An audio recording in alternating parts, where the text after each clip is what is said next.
బంగారం, బ్యాంకులు, ఇతర ప్రైవేటు సంస్థల్లో ఉన్న విడిపించి కొనబడును. కొమ్మూరి గోల్డ్, ఆంధ్ర మరియు తెలంగాణ.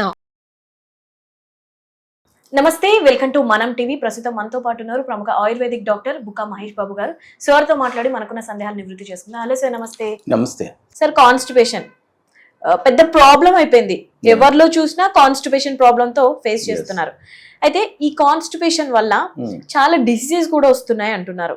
అంటే పెద్ద ప్రాబ్లం కింద పరిగణిస్తున్నారు. అంటే నార్మల్ ఇష్యూ కాదు, కాన్స్టిపేషన్ ఉంటే చాలా రకాల జబ్బులు వస్తాయి అంటున్నారు కదా. అయితే ఎలాంటి రకాల జబ్బులు వస్తాయి సార్? కాన్స్టిపేషన్ రాకుండా మనం ఎలాంటి జాగ్రత్తలు తీసుకోవాలి? ఇంట్లో అయితే ఎలాంటి చిట్కాలు ఉన్నాయి ఆయుర్వేదం పరంగా?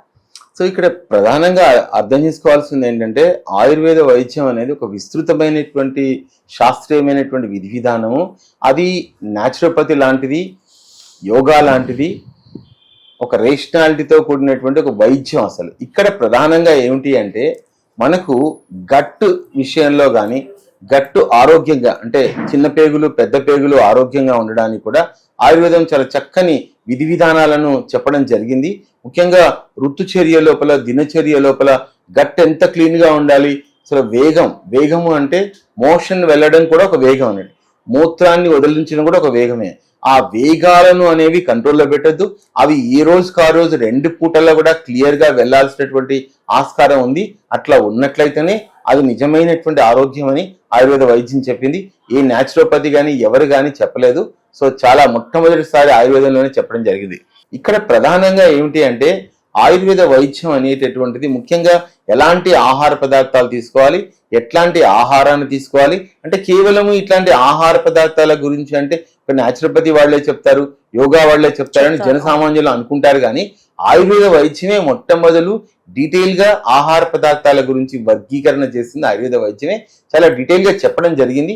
ముఖ్యంగా పీచు పదార్థాలు కానివ్వండి, ఆకుకూరలతో కూడిన ఆహార పదార్థాలు కానీ, ఏమి తింటే ఏం జరుగుతుంది, శరీరంలో ఎలాంటి మార్పులు వస్తాయి, అవి ఆరోగ్యానికి ఏ రకమైనటువంటి గొప్పతనాన్ని చేకూరుస్తాయనే విషయం ఆయుర్వేదంలోనే చెప్పడం జరిగింది. కాబట్టి ఆయుర్వేద వైద్యం అనేటటువంటి గట్ క్లియరెన్స్ లో మాత్రం ముఖ్యంగా చాలా చక్కని ఆయుర్వేద ఔషధాలను ఇవ్వడం జరిగింది. అంటే జీర్ణ వ్యవస్థను కాపాడడానికి ఏదైతే ఆయుర్వేద వైద్యం అద్భుతమైనటువంటి ఔషధాలను అందించిందో, అదే మాదిరిగా గట్ క్లియరెన్స్ కు చాలా అద్భుతమైనటువంటి ఆయుర్వేద ఔషధాలు ఉన్నాయి. ముఖ్యంగా పంచసకార చూర్ణం కానీ, అవిపత్తికర చూర్ణం కానీ, స్వాదిష్ట విరేచన చూర్ణం కానీ, వైశ్వానర చూర్ణం కానీ, త్రిఫలా చూర్ణం కానీ, ఇచ్చాపేది పిల్స్ కానీ, తర్వాత అభయాది మోదకం లాంటివి. అంటే 10 రోజులు 20 రోజులు మోషన్ రాకుండా ఉన్న వాళ్ళకి ఒక్క అభయాది మాత్రం వేసుకుంటే సినిమా అన్నట్లు, ఇంకా అదేదో సినిమాలో చెప్పినట్టు చెంపట్టుకుని తిరగవలసిందే అన్నట్టు, డబ్బాలు వాటర్ అంతా ఖాళీ అవ్వాల్సిందే, అంత వేగంగా పనిచేసేటటువంటి ఆయుర్వేద ఔషధాలు కూడా ఉన్నాయి. చాలా వరకు ఆయుర్వేద ఔషధాలు అంటే తీక్షణంగా పనిచేయమని ఒక నానుడు ఉంది. అభయాది మొదటి పొరపాటున వైద్యుల పర్యవేక్షణలో వేసుకోలేదంటే పైన ఉండేటువంటి ట్యాంకులు మొత్తం ఖాళీ అయినా ఇంకా చెంపట్టుకొని తిరుగుతూనే ఉంటారు. సో కాబట్టి వైద్యుల పర్యవేక్షణలో వాడాల్సినటువంటి ఒక అద్భుతమైన, అత్యంత తీక్షణంగా, అత్యంత వేగంగా పనిచేసే ఔషధం అభయాది మోదకు. మరొక్కసారి చెప్తున్నా, అభయాది మోదకు మాత్రం వైద్యుల పర్యవేక్షణలో లేకుండా ఎప్పుడు వేసుకోవద్దు. వేసుకునేటప్పుడు కంప్లీట్ సూపర్విజన్ అనేటటువంటి చాలా వెరీ వెరీ ఇంపార్టెంట్. ఇంకా కూడా ఇచ్చాబేది పిల్స్ వేసుకున్నా కూడా వెంటనే ఒక 5 నుంచి 10 సార్లు మోషన్స్ అవుతాయి. అది కూడా వైద్యుల పర్యవేక్షణలో వేసుకోవాలి. ఇక రిమైనింగ్ ఔషధాలన్నీ కూడా సేఫ్ అన్నట్లు, అవి నెమ్మదిగా అవుతాయి కానీ తీక్షణంగా కావు. కాబట్టి మన యొక్క అవసరాలకు అనుగుణంగా వాడుకోవచ్చు. కేవలము అక్కడ మాత్రం ఒక డల్కలాక్స్ తప్ప మరొక ఔషధమే లేదు. ఆ డల్కలాక్స్ సపోజిటరీ ఉంటది, అంతే తప్ప వేరే ఔషధాలు లేవు. ఆయుర్వేదంలో ఇది విస్తృతమైనటువంటి సైన్స్ కాబట్టి ఇన్ని రకాల ఔషధాలు ఉన్నాయి. ఒక పక్క న్యాచురోపతిలో ఉండే విధానాలు చెప్తూ, యోగాలో ఉండే విధి విధానాలు చెప్తూ, ప్రివెంటివ్ మెజర్స్ తీసుకోవడానికి ఆస్కారం ఉండేటటువంటి ఒకానొక అద్భుతమైనటువంటి రేషనాలిటీతో కూడినటువంటి వైద్య శాస్త్రం ఆయుర్వేద వైద్యం. కాబట్టి ఈ అంటే ముఖ్యంగా ఈ కాన్స్టిపేషన్ కనుక నివారించుకోకపోయినట్లయితే పైల్స్ రావచ్చు, ఇంటర్నల్ పైల్స్ రావచ్చు, బ్లీడింగ్ పైల్స్ రావచ్చు, తర్వాత యాన్యులార్ ఫిషర్స్ రావచ్చు, భగంధ్రం లాంటి అత్యంత భయంకరమైనటువంటి ఫిస్టులాలు రావచ్చు. ఇట్లాంటివన్నీ వచ్చినట్లయితే మనం చాలా అంటే అట్లాంటి రోగాలు వచ్చిన ఆయుర్వేద వైద్యం ఉంది. కానీ అట్లాంటి రోగాల బారిన పడకుండా ఉన్నట్లయితే ఆయుర్వేద వైద్యం అనేటటువంటి చెప్పినటువంటి విధి విధానాలు, లైఫ్ స్టైల్ డిజార్డర్స్ రాకుండా ఉండాలంటే ఆయుర్వేదంలో చెప్పినటువంటి పద్ధతులను పాటించుకున్నట్లయితే చాలా అద్భుతంగా ఇలాంటి రోగాలు రాకుండా కాపాడుకోవచ్చు.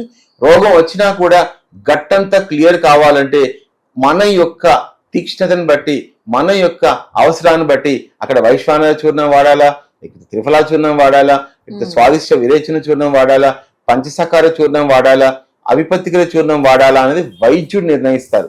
కాబట్టి ఇన్ జనరల్ గా అయినట్లయితే సునాముఖి ఆకు కషాయం అంటే ఒకప్పుడు చారు పెట్టుకొని తాగేవాళ్ళు. సునాముఖి ఆకు చేదుగా ఉంటుంది.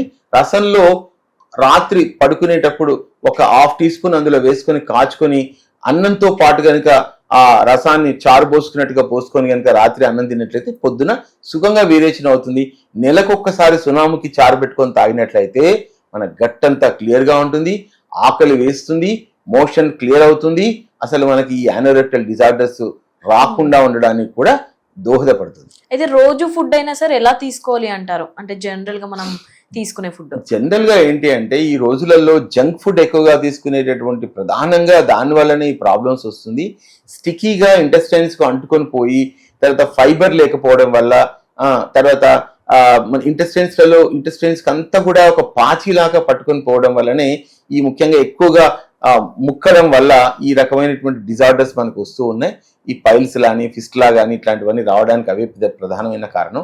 కాబట్టి ఆహార పదార్థాలలో ప్రధానంగా పీచు పదార్థాలు అంటే ఇప్పుడు మనకు గోరుచిక్కుడు కానివ్వండి, లేకపోతే బీరకాయ పీచు కానివ్వండి, బీరకాయ కానివ్వండి, తర్వాత దొండకాయ కానివ్వండి, తర్వాత సోరకాయ కానివ్వండి, కొంచెం పీచు ఉండేటట్టుగా చూసుకొని ఆహార పదార్థాలు అలాగే కనుక తిన్నట్లయితే మనకు రఫ్ ఎడ్జ్ ఉండడం వల్ల మోషన్ ఆ మర్నాడే తొందరగా వచ్చేటటువంటి ఆస్కారం ఉంటుంది. కాబట్టి మనం ముఖ్యంగా నీరు నిండిన కాయగూరలో మనం నాన్ వెజ్ తో పాటుగా నీరు నిండిన సోరకాయ కానీ, బీరకాయ కానీ, తర్వాత దొండకాయ కానీ, బెండకాయ కానీ ఇట్లాంటివి ఆకుకూరలు కానీ ఎక్కువగా ఉండేటటువంటి విధంగా పీచు పదార్థాలతో కూడిన పళ్ళు కానివ్వండి ఇట్లాంటివి ఎక్కువగా తీసుకోవడం వల్ల మన గట్ ఆరోగ్యంగా ఉంచుకోవడానికి వీలవుతుంది. Right sir, thank you.